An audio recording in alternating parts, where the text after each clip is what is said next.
பிரதமர் நரேந்திர மோடி அவர்கள் வரக்கூடிய செப்டம்பர் மாதத்தோடு அவருக்கு 75 வயது பூர்த்தியாகிறது.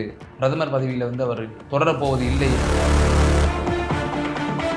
RSS மோடி அல்லாது வேறொரு பிரதமரை நியமிக்க திட்டம் வைத்துள்ளதா? வேலை வாய்ப்புகள், நீங்கள் ஆண்டுக்கு 2 கோடி வேலை வாய்ப்பு தருவேன்னு சொல்லியிருக்கீங்க. ஒவ்வொரு அக்கௌண்ட்லேயும் 15 லட்சம் ரூபா போடுற மாதிரி சொல்லியிருக்கீங்க. இன்னும் எண்ணற்ற வாக்குறுதிகளை நீங்கள் மக்கள் மத்தியில் நீங்கள் வச்சிருந்தீங்களே. நேரு எந்த அளவுக்கு 3வது முறை இருந்திருக்காரோ, அதுக்கப்புறம் 2029ல் ஒன்ஸ் அவர் பிரதமர் ஆயிட்டார் அப்படின்னு சொன்னால், அப்போ நேருனுடைய ரெக்கார்டையே அவர் பிரேக் பண்ணுற அளவுக்கு அவர் ஒரு 2014 இந்த நாட்டினுடைய பிரதமராக ஒரு காங்கிரஸ் அல்லாத ஒரு பிரதமர் முதன்முறையாக ஒரு சிங்கிள் மெஜாரிட்டி ஒரு 282 சீட் அளவுக்கு ஒரு மாபெரும் வெற்றியை தந்திருக்கிறார். தொடர் வெற்றி நாயகனாக இருக்கக்கூடிய மோடியை எல்லா மக்களும் அறிந்திருக்கக்கூடிய தலைவராக இருக்கக்கூடிய மோடியை ஏன் அவர்கள் நீக்க வேண்டும்? என்ன கட்டாயம் வந்தது? என்ன தேவை வந்தது?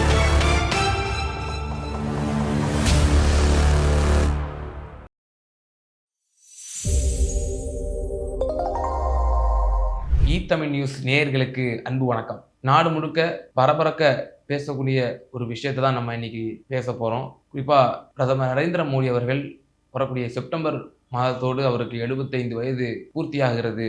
76 வயதை அவர் தொடப்போகிறார். எனவே அவர் பிரதமர் பதவியில் அவர் தொடரப்போவது இல்லை அப்படிங்கிற ஒரு கருத்துப்பட தற்போது நாடு முழுக்க அது ஒரு பேசுபொருளாக இருக்கு. RSS மோடி அல்லாது வேறொரு பிரதமரை நியமிக்க திட்டம் வைத்துள்ளதா? பிரதமராக பதவி நீடிக்க மாட்டாரா மோடி?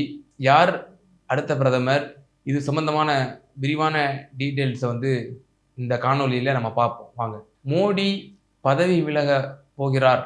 அவர் 10 ஆண்டு RSS அலுவலகத்திற்கு போகாத மோடி அவர்கள் இப்போ RSS அலுவலகமான நாக்பூருக்கு போய் கலந்துக்கிட்டாரு. இது ஒரு முக்கியமான ஒரு விஷயம். அதாவது அவர் தன்னோட ஓய்வை அறிவிக்க தான் அங்கே போயிருக்கிறாரு அப்படின்ற ஒரு பேசுபொருள் ஆனதில் இருந்து அதை ஒட்டி உத்தரப்பிரதேசத்தினுடைய முதலமைச்சர் யோகி ஆதித்யநாத் அவர்கள் PTI என்ற தனியார் நிறுவன செய்தி தொலைக்காட்சிக்கு அவர் கொடுத்த பேட்டியில் அவர் இது சம்பந்தமாக கேட்கப்பட்டது கேள்வி. நீங்கள் பிரதமராக ஆக இருப்பதாகவும் பிரதமர் மோடி அவர்கள் இந்த ஆண்டினுடைய செப்டம்பர் மாதத்தோடு அவர் நிறைவடைய இருப்பதாகவும் இந்த கேள்விகள் முன்வைக்கப்படுகிறது. அதற்கு உத்தரப்பிரதேசத்தினுடைய முதலமைச்சராக இருக்கக்கூடிய யோகி ஆதித்யநாத் அவர்கள் அப்பட்டமாக மறுத்திருக்கிறார். நான் ஒரு முழு நேர அரசியல்வாதி அல்ல, என்னுடைய பணியும் அதுவல்ல. நான் ஒரு துறவியாக, நான் ஒரு யோகியாக நான் இருந்துட்டு வர்றேன். அரசியலமைப்பு எனக்கு வழங்கியிருக்கக்கூடிய அந்த ரெஸ்பான்சிபிலிட்டிஸின் படி நான் இந்த மக்கள் பணிகளை நான் செஞ்சுக்கிட்டு இருக்கிறேன் அப்படின்னு யோகி ஆதித்யநாத் அவர்கள் அந்த சபையில் அவர் ஒரு கருத்தை பதிவு செஞ்சிருக்கிறார். பல சர்ச்சைகளும் ஓடிக்கொண்டிருந்தது. அந்த சர்ச்சைகளுக்கெல்லாம் அவர் ஒரு பதிலை தெரிவித்திருக்கின்றார். மகாராஷ்டிராவுடைய சிவசேனா உத்தவ் தாக்கரே பிரிவினுடைய மூத்த தலைவராக இருக்கக்கூடிய சஞ்சய் ராவத் அவர்கள் தான் இந்த கருத்தை அவர் முன்வைத்திருந்தார். இந்த கருத்துக்கு அப்போதே மறுப்பு தெரிவித்திருந்தார் மகாராஷ்டிராவினுடைய தற்போதைய முதலமைச்சராக இருக்கக்கூடிய தேவேந்திர ஃபட்னாவிஸ் அவர்கள். தேவேந்திர ஃபட்னாவிஸ் 2029 மோடி அவர்கள் தான் முன்னிறுத்தப்படுவார், அவர் வெற்றி பெறுவார் என்ற அந்த கூற்றை சஞ்சய் ராவத் அவர்கள் இந்த கான்ட்ரவர்ஷியான இந்த ஒரு கிளப்பும் போது அதற்கு அவர் பதிலடியும் கொடுத்தார் என்பதை நம்ம குறிப்பிடத்தக்க விஷயமா பார்க்குறோம். எதிர்கட்சிகள் பேசக்கூடிய விஷயங்கள், குறிப்பாக ஆளக்கூடிய பிஜேபியினோட கவர்மெண்ட் சம்பந்தமாக பேசக்கூடிய விஷயங்கள் நிறைய இருக்கு. நீங்கள் கொடுத்திருக்கக்கூடிய வாக்குறுதிகள் என்னவாச்சு? கடந்த 11 ஆண்டுகள் நீங்கள் இந்த நாட்டை ஆளுகிறீர்கள் அல்லவா? இந்த பணத்தினுடைய மதிப்பு இவ்வளவு சரிவடைஞ்சிருக்கு, பொருளாதாரம் இந்த அளவுக்கு சரிவை நோக்கி சென்று கொண்டிருக்கிறது அல்லவா? வேலை வாய்ப்புகள், நீங்கள் ஆண்டுக்கு 2 கோடி வேலை வாய்ப்பு தருவேன்னு சொல்லியிருந்தீங்க. ஒவ்வொரு அக்கௌண்ட்லேயும் 15 லட்சம் ரூபா போடுற மாதிரி சொல்லியிருந்தீங்க. இன்னும் எண்ணற்ற வாக்குறுதிகளை நீங்கள் மக்கள் மத்தியில் நீங்கள் வச்சிருந்தீங்களே. வீடுகள் கட்டித்தரப்படும். பை 2022 இந்தியாவில் ஒவ்வொரு குடிமகனுக்கும் வீடு நாங்கள் வழங்குவோம் அப்படின்னு சொல்லி முந்தைய தேர்தல் வாக்குறுதியில் கொடுத்துருந்தீங்களே, அந்த தேர்தல் வாக்குறுதியாக நிறைவேற்றப்பட்டு விட்டதா? மக்களுடைய வாழ்வாதார இஷ்யூஸ் சம்பந்தமாக இன்னும் எண்ணற்ற விஷயங்கள் இருக்கிறது பாரதிய ஜனதா அரசின் மீது நமக்கு கேள்வி எழுப்புவதற்கு. ஆனால் இதை ஏன் தற்போது எழுப்ப வேண்டும் எதிர்கட்சிகள் இதே போலதான் 2019 ஆண்டுக்கு பிறகு ஒரு நேரட்டிவ் செட் பண்ண முடியாத ஒரு சூழ்நிலையில ஒரு தவித்த நிலையிலே எதிர்க்கட்சிகள் எல்லாம் இருந்தது, சிதறுண்டி போய் இருந்தது.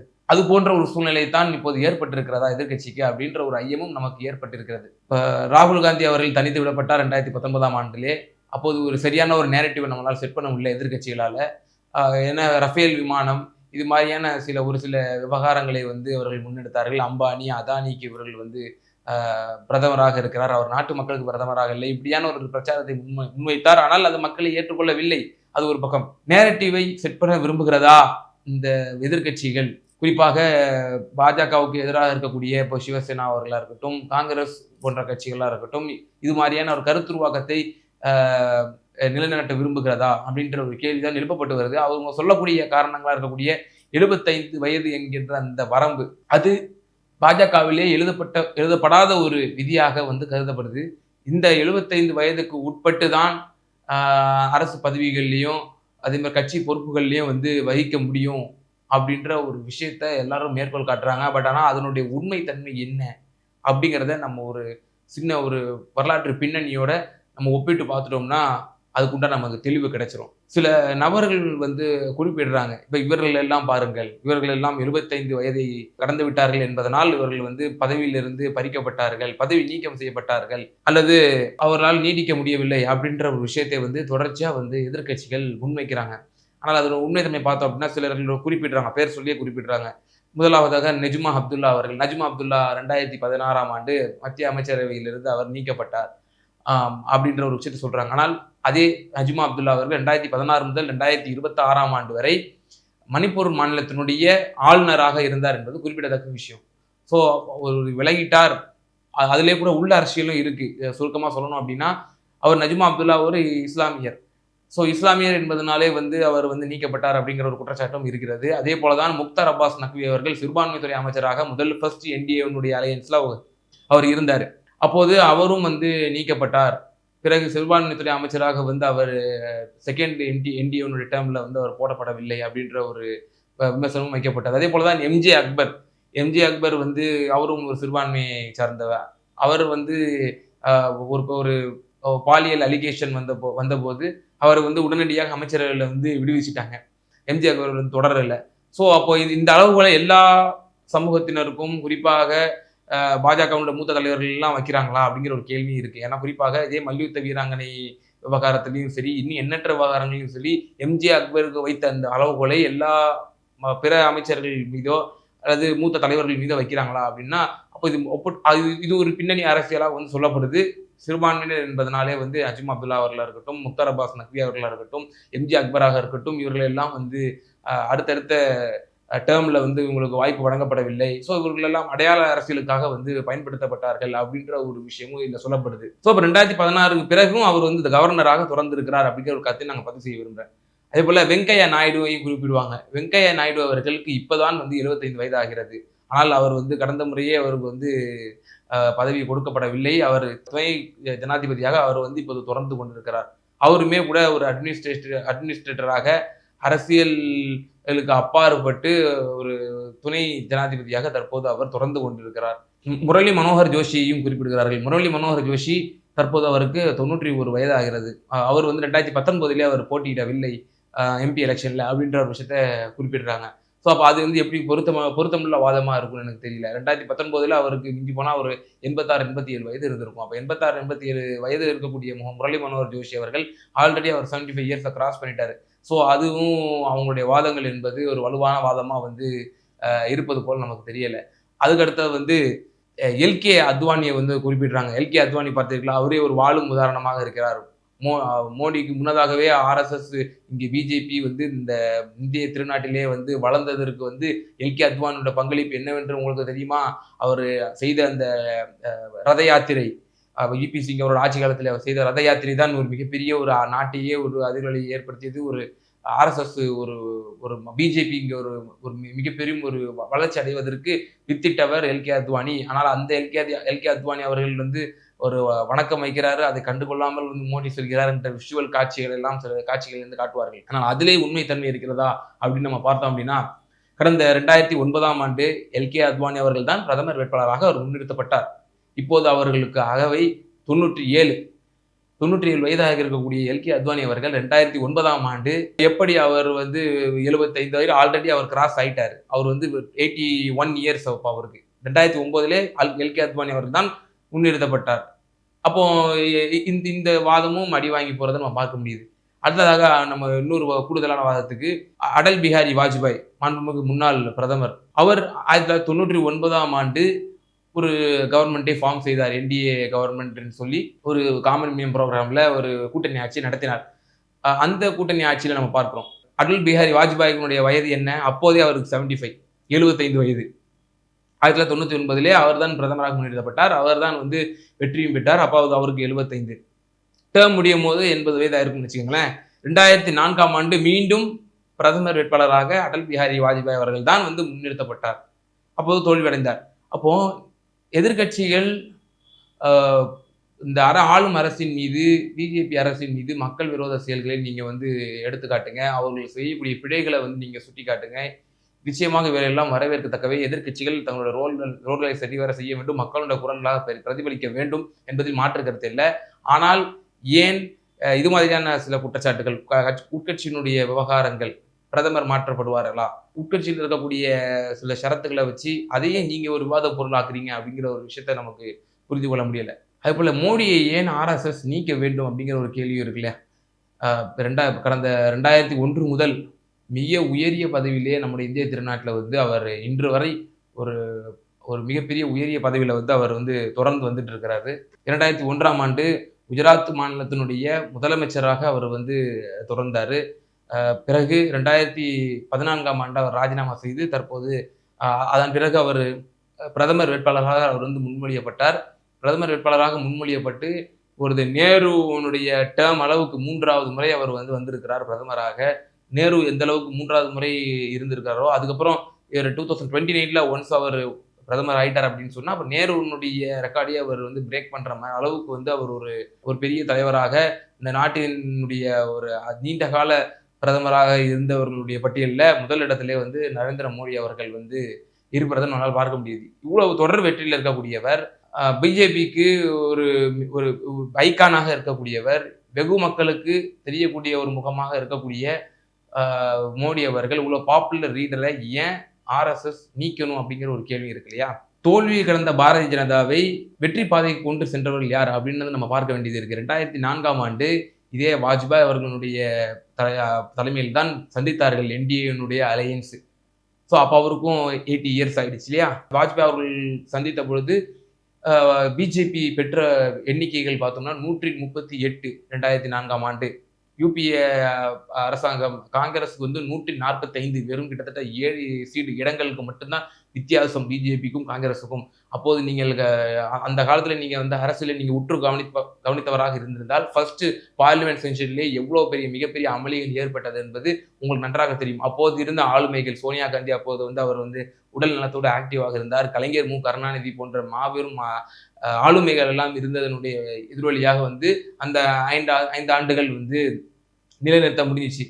அதன் பிறகு 2009 வந்து காங்கிரஸ் கிட்டத்தட்ட ஒரு கணிசமான ஒரு வாங்கிட்டாங்க. 145 போல, இப்ப 7 சீட்டு வித்தியாசம்லாம் கிடையாது. நல்லாவே 208 இடம் நினைக்கிறேன். 208 இடங்கள் வந்து வெற்றி பெற்று காங்கிரஸ் வந்து 2வது முறை 2009 வந்து செகண்ட் டேர்ம்ல வந்து அந்த யூபிஏனுடைய கூட்டணி வந்து ஆட்சி செஞ்சாங்க. அதன் பிறகு 2014ஆம் ஆண்டு பல இஷ்யூஸ்கள் வந்து சொல்லப்பட்டது, கரப்ஷன்ஸ், இதெல்லாம் வந்து முன்னிறுத்தி இதை வந்து ஒரு பிரச்சாரமா செஞ்சாங்க. தென் அந்த அத்வானி அவர்கள் தோல்வி அடைந்திருக்கிறார், வாஜ்பாய் அவர்கள் தோல்வி அடைந்திருக்கிறார். ஆனால் தொடர் வெற்றியை குஜராத்துக்கு அவர் வளர்ச்சியா அல்லது வீழ்ச்சியா குஜராத்திலே அது நமக்கு தேவையில்லை.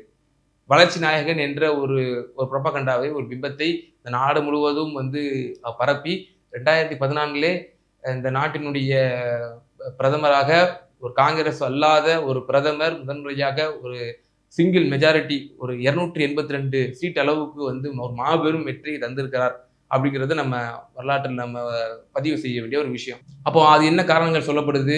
சோனியா காந்தி என்ற ஒரு ஆளுமையை வந்து தோற்கடித்திருக்கிறார், வீழ்த்திருக்கிறார் அப்படின்ற ஒரு விஷயத்த சொல்லப்படுது. மீண்டும் அதாவது 2014 காங்கிரஸ் ஆட்சி வந்திருந்தது என்று சொன்னால், அப்போது வந்து நிச்சயமாக அது வந்து இந்திராவினுடைய மருமகளாக இருக்கக்கூடிய சோனியா காந்தியை இந்த நாட்டு மக்களும் இந்த நாட்டின் பிரஜைகள் எல்லாரும் ஏற்றுக்கொண்டார்கள் என்பது போல் ஆகிவிடும்.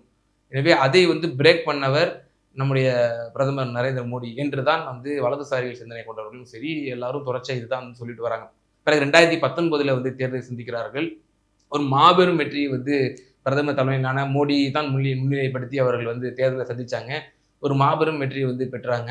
303 இடங்களை வந்து தனி பெரும் மெஜாரிட்டி பிஜேபி மட்டுமே வந்து பெற்றதை நம்மளால பார்க்க முடிகிறது. பிறகு 2024 அதாவது தேர்ட் ஃபேஸ் என்டிஏல வரும்போது தான் ஃபர்ஸ்ட் 2 ஆட்சி வந்து தொடர் என்டிஏ ஆட்சி பண்ணியிருக்கு. மெஜாரிட்டி சிங்கிள் மெஜாரிட்டிலேயே அவங்களுக்கே வந்துருச்சு. பட் ஆனால் தேர்டு என்டிஏ கவர்மெண்ட்ல தான் என்ன ஆகுது அப்படின்னா அவங்களுக்கு ஒரு சர்க்கிள் ஏற்படுது. வாக்கு சதவீதம் 2% வாக்குகள் சதவீதம் வந்து சரிவடையதை பார்க்க முடியுது. 60 சீட் அளவுக்கு வந்து அவங்களுக்கு வந்து குறையக்கூடிய ஒரு சூழ்நிலையும் வந்து ஏற்படுது. இதை காரணமாக வச்சு 63 சீட் வந்து பாத்தீங்களா நாடாளுமன்றத்துல வந்து மோடியினுடைய இமேஜ் குறைஞ்சிருச்சு. அதன் பிறகு நடந்த சட்டப்பேரவை தேர்தல்கள்ல குறிப்பாக மகாராஷ்டிரா போன்ற மாநிலங்கள்ல வந்து நாடாளுமன்றத்துல வந்து ஒரு கடும் சரிவை சந்தித்தார்கள். எதிர்கட்சியா இருந்த காங்கிரஸ், உத்தவ் பிரிவு, சரத் பவாருடைய பிரிவு தான் வந்து பெரும்பான்மை பகுதிகளில் வந்து வெற்றி பெற்றாங்க. ஆனால் அதையும் தாண்டி இப்போ ஹரியானா போன்ற மாநிலங்கள்ல இருக்கட்டும், மகாராஷ்டிரா போன்ற மாநிலங்களா இருக்கட்டும், பிராந்திய பகுதிகளில் வந்து மோடி ஃபேக்டரை விட அங்கே லோக்கல் லீடர்ஸ் இருக்கும், அங்கே ஆர்எஸ்எஸ்னுடைய ஃபேக்டர் இருக்கும், ஹிந்துத்துவானோட ஃபேக்டர்ஸ் இருக்கும். ஸோ இப்போ மோடியினுடைய இமேஜ் இதன் மூலியமாக குறைகிறது அப்படிங்கிற உங்களோட வாதம் என்பது சரியாக கூட இருக்கலாம். ஆனால் அதற்கென்று மோடியை ஒரு பாப்புலரான லீடரை அவர்கள் வந்து விலக்கி வேற யாராவது வந்து அந்த இடத்துல வைப்பார்கள் என்ற ஒரு வாதம் எந்த அளவுக்கு வந்து சரியாக இருக்கும். ஸோ நம்மளும் வந்து எத்தனையோ சீனியர் லீடர்ஸ் ஆர்எஸ்எஸ், பிஜேபியினுடைய சீனியர் லீடர்ஸ்ட்டை நம்ம வந்து இது சம்மந்தமாக கன்சல்ட் பண்ணோம். அவங்கள்ட்டையும் கேட்கும்போது அவங்களும் இதே மாதிரி கருத்துப்பட தான் சொல்கிறாங்க. இத்தனை ஆண்டு காலம் அவர் வந்து தொடர் வெற்றியை கொடுத்து கொண்டிருக்கிறார். ஆர்எஸ்எஸ்க்கு ஒரு மறுமலர்ச்சியை கொடுத்து கொண்டிருக்கிறார். பிஜேபிக்கு ஒரு மிகப்பெரிய மறுமலர்ச்சி ஏற்பட்டிருக்கிறது.